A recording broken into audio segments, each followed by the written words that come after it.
Hey there, Virgo rising. So this is a forecast taking you on a journey through the astrological new year, starting today on March the 20th, 2026, taking you right the way through to the next astrological year on March the 20th, 2027.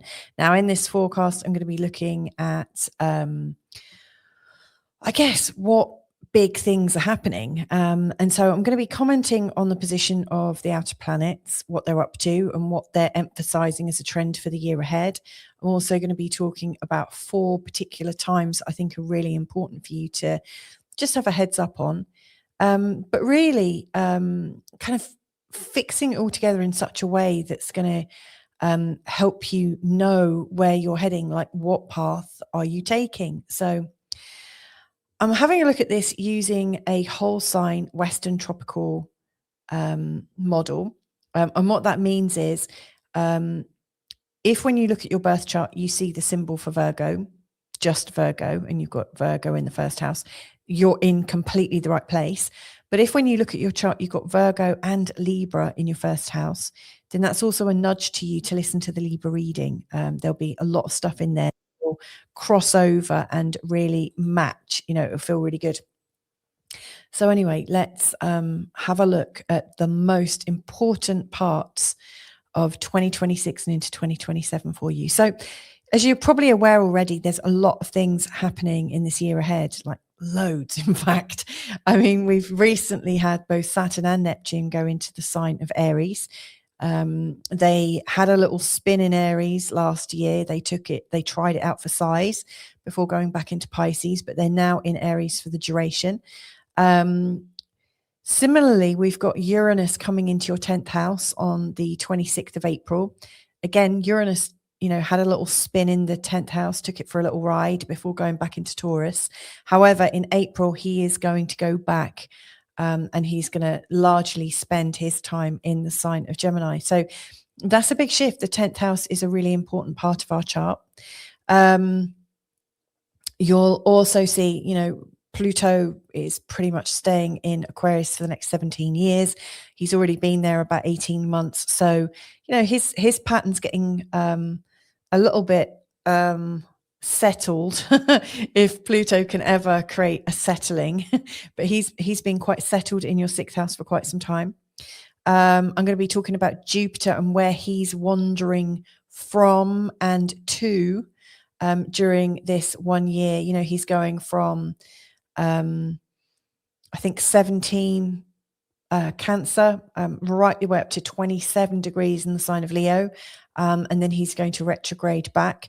But I've put this little marker in to represent a really important a series of alignments happening between the 19th and 23rd of July, and Jupiter's involved in that.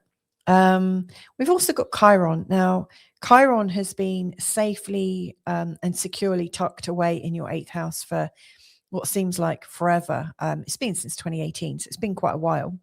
But he's plucking up courage to dip into Taurus. He's going into Taurus for 3 months this year on, I think it's the 19th of June, literally just around the time of the summer solstice. And he's going to be there for the whole of summer, pretty much, almost 3 months to the day before going back into the sign of Aries. Now, he will spend the rest of his time in Aries, but you're going to get that feeling of the movement. This is going to bring in a whole new energy into your 9th house. So this is absolutely, definitely part of this energy for the year ahead. And the other thing that I'm also going to be commenting on is these areas here in your chart. So we've got these yellow areas are really representing where the nodes are moving around. So at the start of this period, the 20th of March 2026, the start of spring in the northern hemisphere, or autumn if you're in the southern hemisphere. As we go into this, the North Node is at 8 degrees in the sign of Pisces. During that time, and this is in the 7th house, which is a very important house, during that time, on the 26th of July, I believe, the North Node is going to head into your 6th house, into the sign of Aquarius, and it will end its year at 19 degrees in the sign of Aquarius. Similarly, the South Node is going to be at 8 degrees Virgo in your 1st house, and then move back to 19 degrees in the sign of Leo. So this area here is very, very sensitive. All of the upcoming eclipses in this year ahead fit into these yellow areas. And so what we've got here is a continuation and an evolution of the energy that you've been working on really since January of 2025, when the North Node went into your 7th house. So if I start there and then move through this chart, hopefully this will give you a really good sense of what's really coming up for you. So to recap, this all started, when the North Node went into the 7th house, and it started this period of reworking and recoding in your mind's eye how your relationships work. The North Node going into the 7th is all about making sure that your relationships are functional, that you understand your partnerships, you understand where your relationships are taking you. And so you've been working on that for quite a while, and you've got another 6 months with the North Node in the 7th house. Similarly, the South Node has been working on your 1st house. It's been encouraging you to remember all those parts of you that really count, that you've probably forgotten about. And in many ways, it's been getting you to balance out the roles between you and your partner. Where's most of the energy on? I always think the 7th house has a lot to do with projections. It often shows up where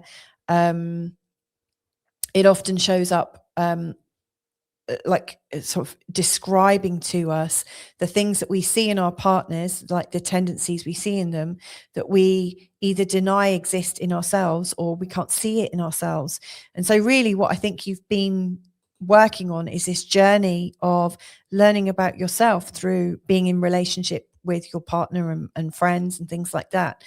And so as these nodes are coming up to changing signs on the 26th of July, this is going to bring in a whole new kind of energy.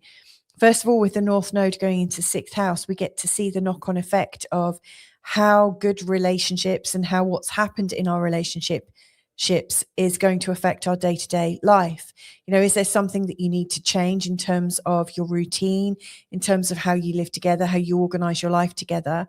It's going to bring in a kind of revolution in how your life is put together and pieced together, like how you have your story written.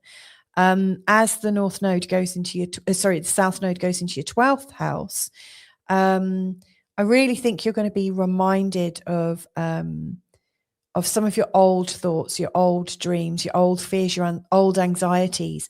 I think it's going to remind you of all the times when you've lost control of your story, and actually how it was okay. So I think where you're coming to over the next year is to understand that on the one hand, you've been developing a story, and on the other hand, you've learned to live without a story. And so really this is showing you that for all intents and purposes, most likely you're wanting to have a script or a narrative that you're going to live by. You want to see your blueprint. You want to understand what it means, what you've got to do to be able to feel that love, peace and joy. And yet at the other end of the spectrum, you already know that you have had happier times when you've been unscripted. So I think it's interesting. First of all, you were learning about yourself and your partners. And now you're learning how when you drop the script, how your life can unfold. So there's a lot going on about the stories you're telling yourself. Now, when we start adding in the other planets, you'll start to see a much bigger picture form. And so the next one I'm going to go to is Jupiter. At the start of this period, Jupiter's in your 11th house, and he's been there for quite some time. Like early summer 2025. And so during that time, Jupiter's been opening up your sense of friendships and connections, and the people that you call like your tribe, the people that you feel that you kind of belong with and to. Not like your community, not like your family and your very, very close friends, but, like if there was a movement that really described you, like where do you fit in? It could be a political movement. It could be, like-minded people, that feeling that you belong somewhere. And so Jupiter's absolutely opened that up wide. He's really encouraged you to collaborate and to create with other people and to follow not just your passion, but the collective passion, which I think is really important. Now, over the course of this year ahead, he's going to go into the sign of Leo. And actually, when he gets into Leo, he's going to move real fast, but he's going to be going into your 12th house. And as he goes into your 12th house, he's going to bring up a lot of your old attitudes towards your intuition, towards your sense of self, to the very parts of your programming that are really, really private that nobody gets to see. He's going to kind of amplify it. Now, if you've got anxieties and fears and self-sabotage going on, he's probably going to detect it and highlight it and bring it to your attention, like really shine the light on the fact that there's something in your makeup that is doubting itself or going to gaslight you, so to me, he's going to bring you well-being, because that's what he's about expanding into well-being. He's going to bring you well-being in the mental health arena. He's going to be helping you to understand yourself at a much deeper psychological level. Now, he's really racing to the end of Leo and then going retrograde. Now, later on this year, like I said earlier at the start, he's going to come into this beautiful alignment that I'm going to describe later. But suffice to say, I guess, very much like the South Node coming into your 12th house, reminding you of when you've been more intuitive, more free, and less structured around, this is the story of my life. I think, there is an unstructuring, a realizing that when you let go of a lot of your beliefs about yourself, that new possibilities are coming forwards. So I think this is a very special time.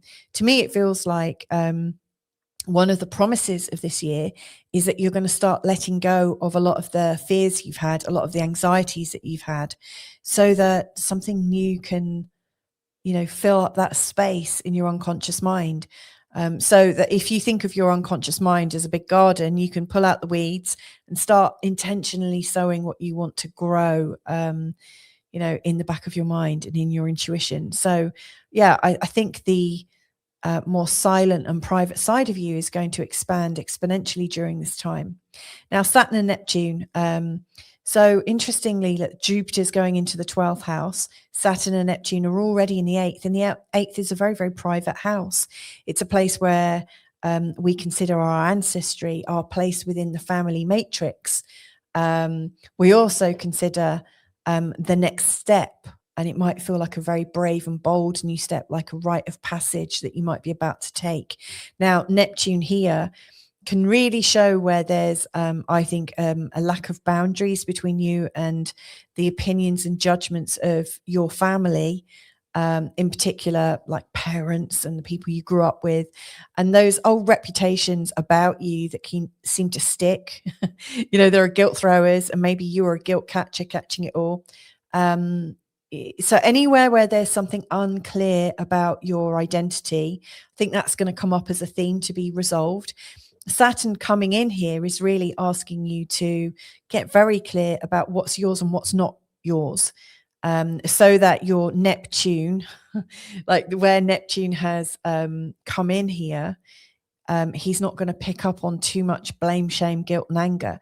So really, I see that there's a huge clearing going on and through, the idea of your role within your family. Even if you don't live with your family anymore, you still kind of carry that role that you played within your family, and you carry it into your everyday life. It's part of your lived psychology. And so there's a clearing going on there too. So it's funny, isn't it? You've got Jupiter, you've got Saturn and Neptune, and also the South Node are all moving to help you purge and clear anything that is sticky, uncooperative, that is clogging up your mechanism to see things clearly.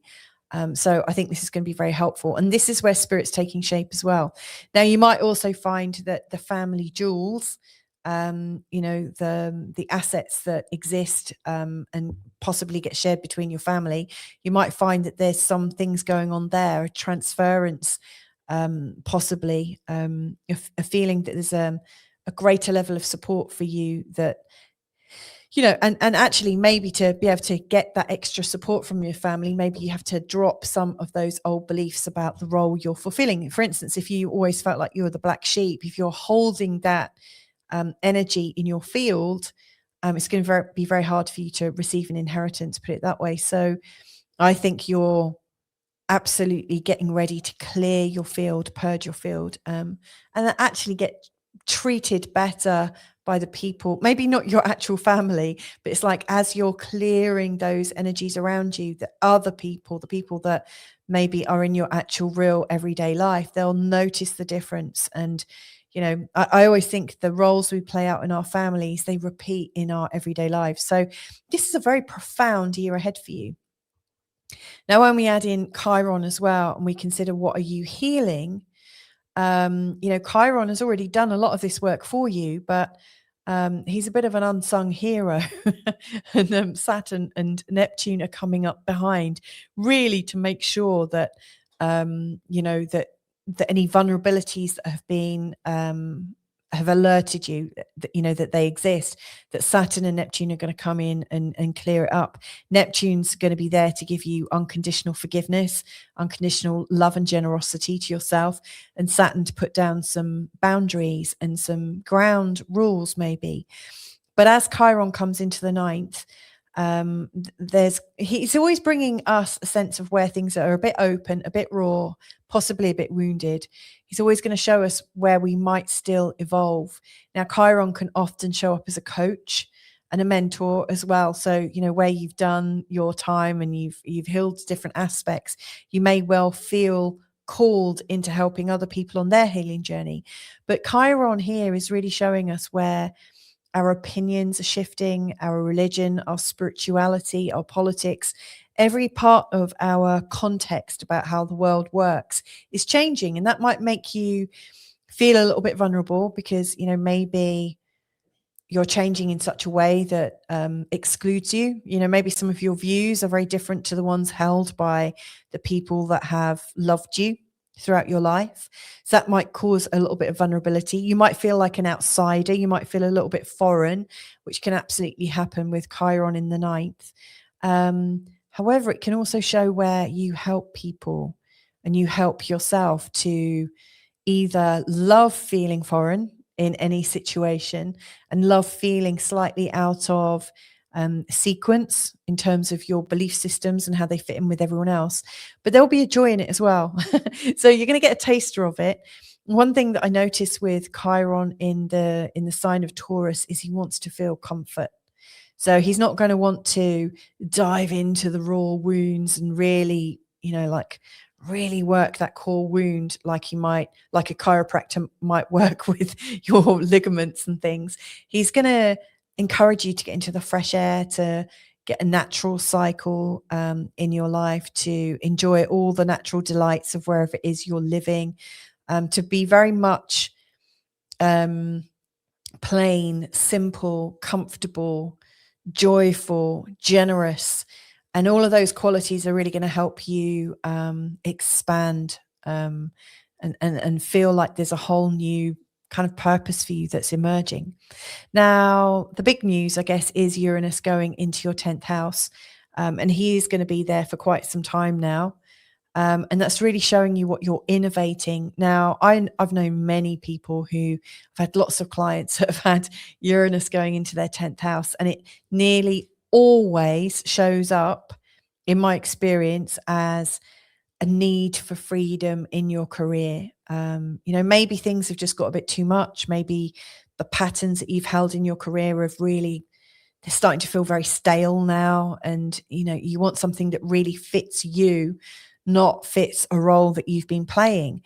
And so during this time, in particular in this year ahead, it's the first year when he's really in here, you're going to be feeling the urge to rip off all the roles that you've been playing and start to play it really authentically. Even when you didn't even realize you're wearing a mask, all of a sudden it feels like, bloody hell, the life as I have it is a trap. How do I free myself? And of course, the 10th house is really public. Now, this is a time when you really don't want to take a risk. If you're really in the public eye, it's time to make sure that that you pay attention to anything that could be dodgy, disruptive, viewed unfavorably. But it might also be the time when you realize you don't actually give a damn what people think. And that's why it feels so rebellious, because you're really standing in your own power, in your own way, in a way that you've wanted to for a long time. And it's going to feel actually quite marvelous. But most likely it's also going to cause an absolute shitstorm around you and for the people that you live with. And, you know, it's going to cause a lot of change. You're going to be less reliable, but absolutely a lot more alive and a lot more dynamic. So don't expect to necessarily have all the pieces together as to what your career is turning into. Because you might find that that's going to change quite significantly. You know, Pluto in your 6th house is already getting you to evolve in your career and see your life in a very different way. And now that Uranus is going into your 10th, both Pluto and Uranus in their trines are going to work you hard. So wherever you're starting from, I'd be very surprised if you're doing exactly the same role, exactly the same way. I think you're going to be transforming your outer expression into a feeling of absolute passion and purpose. Which brings me on to this amazing lineup. This is one of the 4 times that, you know, I'm highlighting. And I'm highlighting this for everyone because this is a really, really strong time. So in July, excuse me, we're going to have Pluto at 4 degrees, Neptune at 4 degrees, Uranus at 4 degrees, and Jupiter at 4 degrees, all working through air, fire, air, fire. Now, if you've got something at 4 degrees Libra or around 4 degrees Sagittarius, these placements are going to be really lighting up your natal planets. If you've got natal planets and angles here, here, or here, again, they're also going to be mobilized. It's going to feel like your latent skills, the ones that maybe you just haven't touched, you've just, you know, they exist, but you've not done anything with them. All of a sudden, things are going to move faster than you can probably imagine. It's just like things are going to speed up. It's like when you're taking a step forwards, it feels like life is working with you, and kind of the thing that just came to my mind, the wind beneath your wings.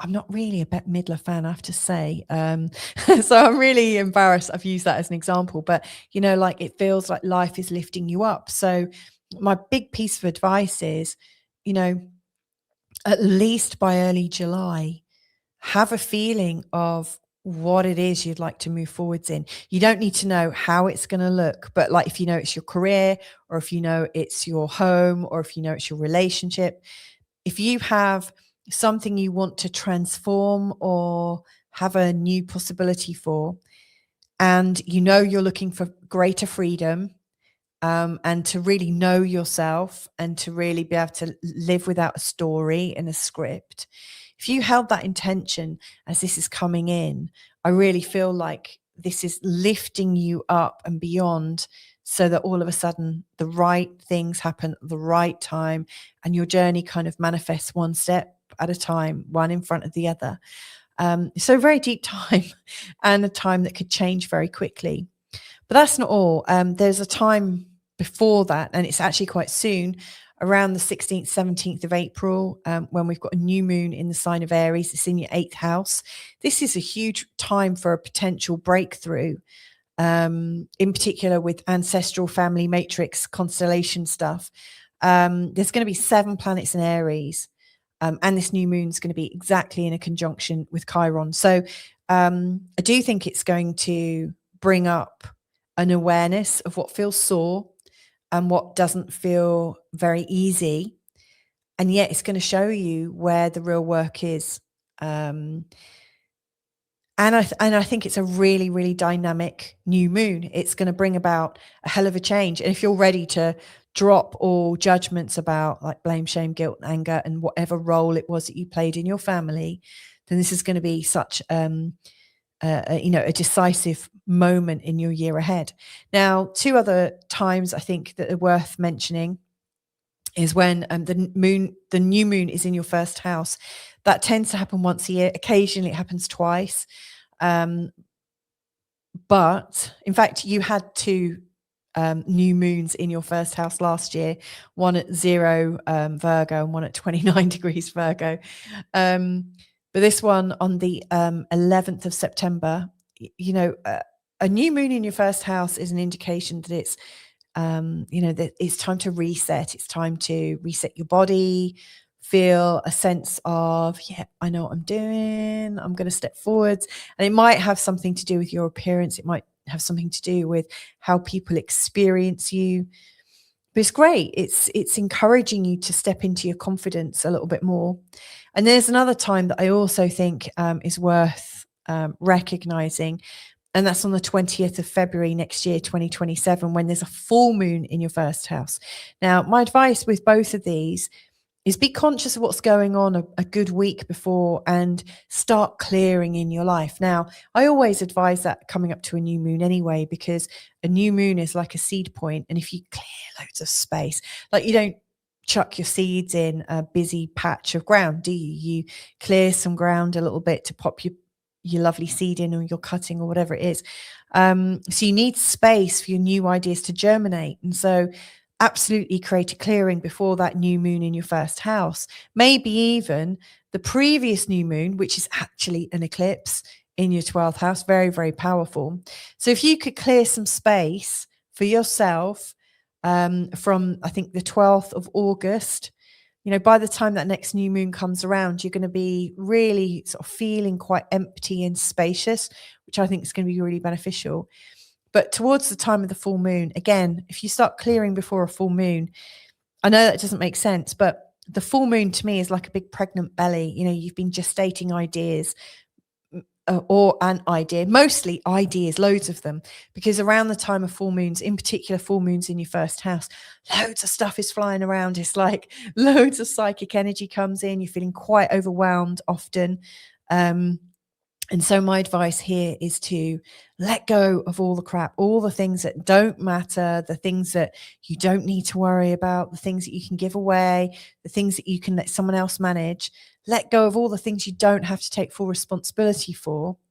And then around the time of the full moon, just focus on what you would like to really dive into with full emotion, full capacity, and then just really revel in it, really feel it. And then after the full moon, you can kind of release it to the world. So I think these are, very, very key moments in your year ahead. So hopefully that's been helpful for you in understanding some of the patterns in the year ahead. If you found this useful, and if you'd like me to look at your chart with you, to sort of give you a grounding, or for any reason, in fact, if you want me to have a look at your chart, then just invite me to work with you. All you need to do is click on my Calendly link below and find a spot in my diary that suits you, and then invite me to work with you. It's as simple as that. If you like the way I do these forecasts and you want more forecasts, I don't put so much on YouTube these days because I'm quite busy in my free community on the School platform. But if you join my free community on School, it's skool.com/feel-good astrology. Every day, Monday to Friday, I'm delivering mini forecasts about the energy for the day ahead or the weekend ahead, covering you week to week to week. And there's so much else that's going on in that community. I'm teaching, we've got hangouts, we've got all sorts of things going on. So if you like my vibe and you want more, then join me there, or join us there. There's quite a few of us now. So wishing you a wonderful astrological new year. Have a good one, and maybe catch up with you real soon. Lots of love. Bye for now.